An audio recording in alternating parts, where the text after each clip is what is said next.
Assalamualaikum warahmatullahi wabarakatuh. Salam sejahtera untuk kita semua. Semangat pagi dan semoga masih tetap semangat ya. Apa kabar semua mahasiswa Universitas Terbuka? Semoga semua dalam keadaan sehat walafiat sehingga dapat menjalankan perkuliahan ini dengan baik. Selamat datang di pertemuan ke-1 kelas Akuntansi Keuangan Lanjutan 1 EKSI 4309. Pada pertemuan ke-1 ini, kita akan mempelajari penggabungan usaha dan investasi saham.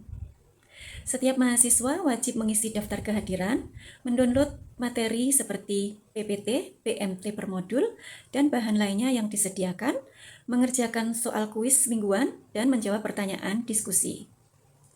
Pada forum diskusi, mahasiswa harus melakukan diskusi dengan dosen atau tutornya, layaknya sebuah diskusi, yang berarti bahwa mahasiswa harus mengisi dan menjawab pertanyaan lebih dari satu kali. Hal ini dapat berupa jawaban atas pertanyaan diskusi atau merupakan pertanyaan atas ketidaktahuan mahasiswa akan materi pada pertemuan ini.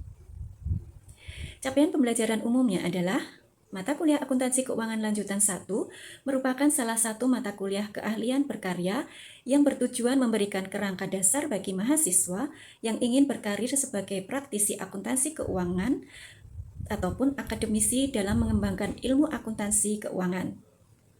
Melalui mata kuliah Akuntansi Keuangan Lanjutan 1 ini, Anda akan dapat kesempatan mendalami teori serta mengaplikasikannya dalam suatu entitas bisnis. Setelah mempelajari bab ini, mahasiswa diharapkan untuk mampu memahami dan menjelaskan konsep-konsep terkait dengan penggabungan usaha dan investasi saham di Indonesia.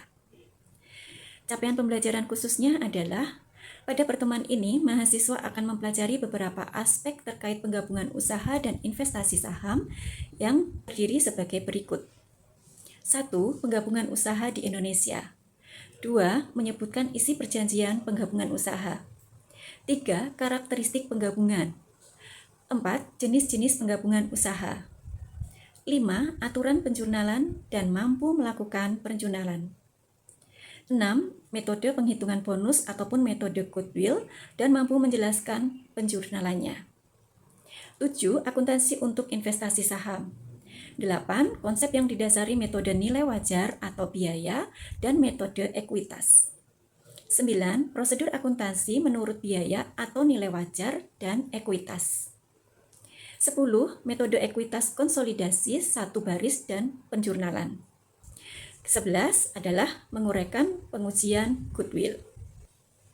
Penggabungan usaha adalah penyatuan entitas bisnis yang sebelumnya terpisah.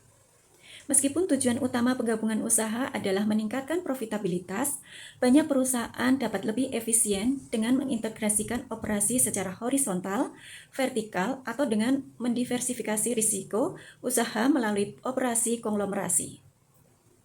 Perusahaan mungkin memilih untuk memperluas usaha, baik secara internal, yaitu membangun fasilitasnya sendiri, maupun secara eksternal, yaitu mengambil alih kendali atas perusahaan lain dalam penggabungan usaha. Pada bagian ini, fokus terkait pada mengapa perusahaan seringkali lebih menyukai opsi perluasan eksternal ketimbang internal, dan bagaimana laporan keuangan mencerminkan hasil dari aktivitas tersebut. Penggabungan usaha pada bagian ini digunakan untuk dapat mencatatkan akun-akun investasi dan segera menghapus akun tersebut melalui pengalokasian ke masing-masing akun aset dan kewajiban. Pada bagian investasi saham, investor menyelenggarakan akuntansi investasi atas dasar keberlanjutan atau continuous basis. Hal ini terkait dengan nilai wajar sekuritas yang dapat diperjualbelikan dan biaya sekuritas yang tidak dapat diperjualbelikan. Integrasi horizontal adalah penggabungan perusahaan dalam lini usaha atau pasar yang sama. Integrasi vertikal adalah penggabungan perusahaan dengan operasi pada tahap produksi, distribusi, atau keduanya berbeda tetapi berurutan. Sementara itu, konglomerasi adalah penggabungan perusahaan-perusahaan dengan fungsi produk, jasa, atau keduanya yang tidak saling berhubungan dan beragam. Selamat beraktivitas, semangat belajar, salam.